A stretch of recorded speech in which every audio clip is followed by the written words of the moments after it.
I'm still trying to process everything. It feels like a bad movie, a twisted, unbelievable plot that somehow, inexplicably, became my reality. My palms are sweating just typing this, and my heart is hammering against my ribs. I can't even begin to describe the shock, the betrayal, the utter and complete feeling of being used. Used and discarded.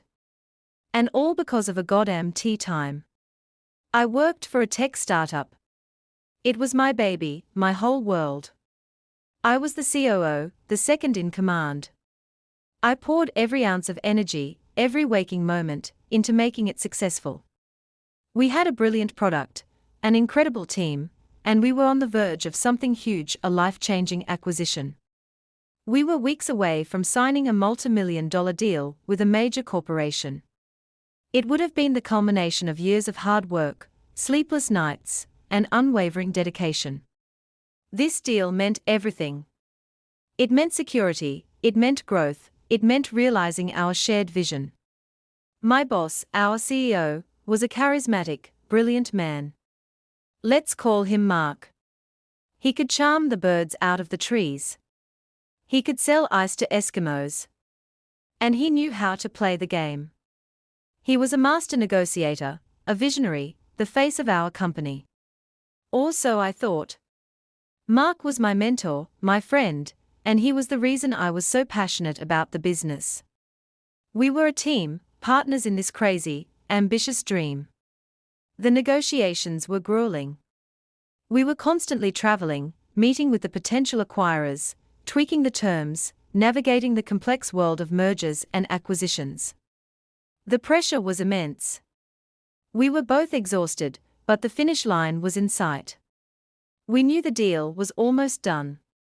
The final meeting, the signing of the contracts, was scheduled for a Tuesday morning. We had spent months working towards it. The weekend before the signing, I started feeling unwell. A persistent headache, body aches, fatigue. I initially brushed it off as stress and exhaustion. I was pushing myself to the limit, fueled by caffeine and adrenaline. Mark noticed. "You look like you're about to keel over, Sarah," he'd said. "Take it easy this weekend. Get some rest. We need you at your best for Tuesday." I took his advice, trying to get a full night's sleep. Monday morning, the symptoms worsened. I woke up feeling like I'd been hit by a truck. My head was pounding, I was nauseous, and my body ached all over. I knew I couldn't afford to be sick, but the thought of leaving the house was almost unbearable. I tried to tough it out, to push through, but it was no use. I called Mark, told him I couldn't make it into the office. He sounded disappointed, but understanding. "Get some rest," he said. "We've got this. I'll handle everything. Just focus on getting better. The deal is too important." I trusted him. I had to. I thought I could rely on him. The next day, Tuesday, the day of the signing, I still wasn't feeling well. But the deal was so critical, I insisted on going. I'd take a cab and get over there. I wanted to be present to see it through, no matter what. I was completely determined. As I got dressed, I received a call. It was Mark. "I have to cancel the meeting, Sarah," he said, his voice sounding strangely cheerful. My stomach dropped. "Cancel? Cancel asterisk. What do you mean, cancel?" "Well, I have a non-refundable tea time at this exclusive golf club," he said, casually. "It's a great opportunity to network. I can't miss it. It's been planned for months." My blood ran cold. I couldn't believe what I was hearing. The deal. The signing.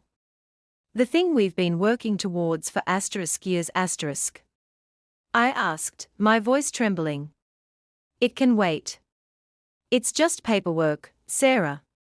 The lawyers will sort it out. I've got this. I need to go. I'll see you later." He hung up. Asterisk at time. Asterisk he had chosen a asterisk golf game asterisk over a multimillion-dollar deal. Over the future of our company. Over me. I was stunned. Speechless. Betrayed. I felt a wave of nausea wash over me, and then, everything went black. I woke up in the hospital. The doctors told me I had a severe case of the flu, complicated by a serious infection.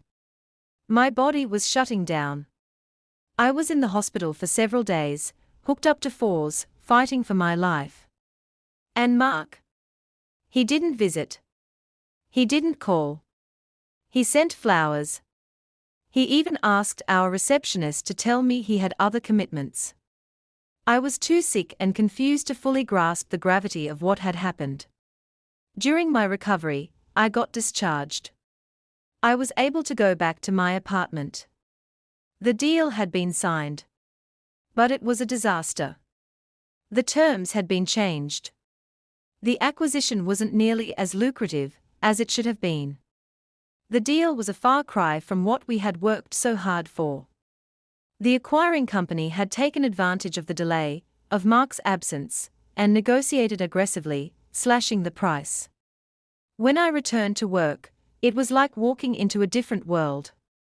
The atmosphere was tense, the mood somber. I was greeted with awkward silence. The team had heard the news. They all knew Mark had been the cause. The acquisition was nowhere near what had been promised. I confronted Mark. I demanded an explanation. He brushed it off, claiming the negotiations had been tough, that the acquiring company had been difficult, and that he had done the best he could. He downplayed the financial losses, the missed opportunity. He was completely unconcerned. He didn't admit his mistake. He said nothing. He remained in denial. I didn't believe a word he said. I then began to suspect Mark was hiding something. Why would he leave such an important deal? What did he do with the acquired money? It seemed far-fetched. But I did it anyway. I asked him about the golf game. He smirked. It was a great game, Sarah. Made some great connections. Worth it. Worth it. I repeated, my voice cracking with disbelief. You destroyed our company's future for a round of golf. You betrayed our team, our investors, everyone who put their faith in us. It was a business decision, he said, his voice cold. Sometimes, you have to make tough choices. The words hung in the air, a testament to his callous disregard for the truth, for the people who had trusted him. The following days were a rollercoaster of emotions. Anger, sadness, confusion, despair. I was completely devastated. I started going into the office. It was tough. He had become so arrogant. He was running the company. Everything was under his control. But there was a seed of suspicion. I knew I needed to do something to uncover the truth. I started digging. I gathered documents. I spoke to my team. I talked to the lawyers. I gathered everything I could. I was obsessed. But I needed something solid. Something concrete. I knew I needed proof. I had to be careful. I couldn't trust anyone. The only thing I could trust was my gut. I trusted my instincts. And my instincts were screaming at me that I needed proof. I knew, deep down, that I couldn't just let this go. I had to protect myself. I had to expose him. So, I did something I never thought I'd do. I started recording everything. I installed hidden recording devices in the office. I recorded every conversation I had with Mark, every meeting, every phone call. I recorded his every word, every casual comment, every lie. I wanted to know his secrets, to expose his true colors. I had to be careful. I knew I was taking a risk. If I was caught, I could lose my job, my reputation. But I was willing to risk everything. I was going to uncover the truth. I began secretly recording all conversations with Mark. Every meeting, every phone call, every casual chat. I had a small recording device and placed it strategically in places where it would catch every word he said. I wanted to know the truth. I recorded him boasting about the deal, revealing the shortcuts he took, the deals he made behind our backs, the people he'd hurt along the way. I recorded him talking to other people. It was all there. I recorded him talking to other people. Talking to his financial advisor. Talking to other executives. Talking to a woman with whom he was having an affair. I recorded him making disparaging remarks about our team, about the investors, about me. He had been playing me the whole time. I recorded him talking about the tea time. About how it was more important than a bunch of employees. About how the deal didn't matter.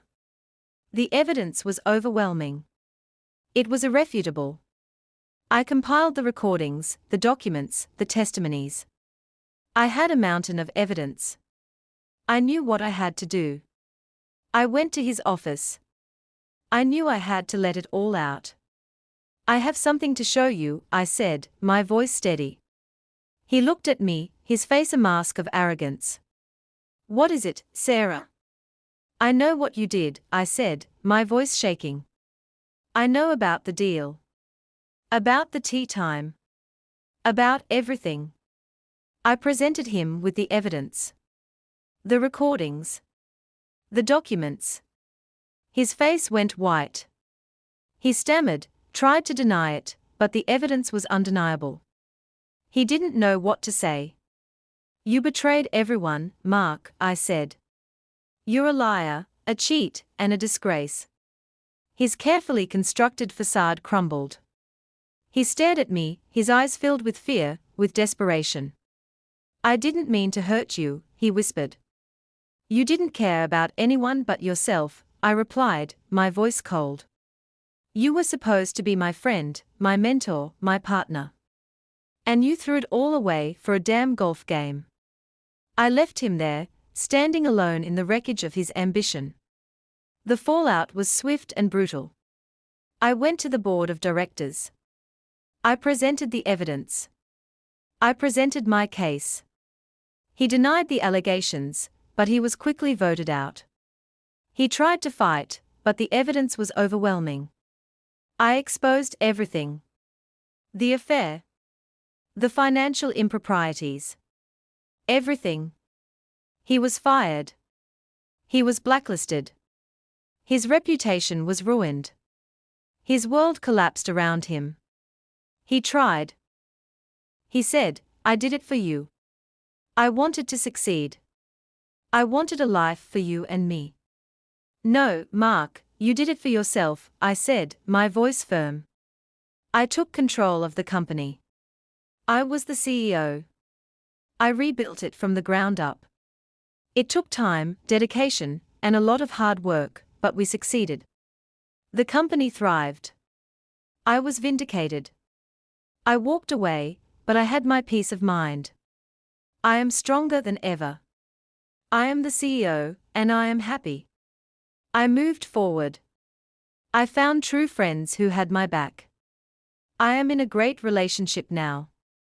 I am so grateful for everything. I am free.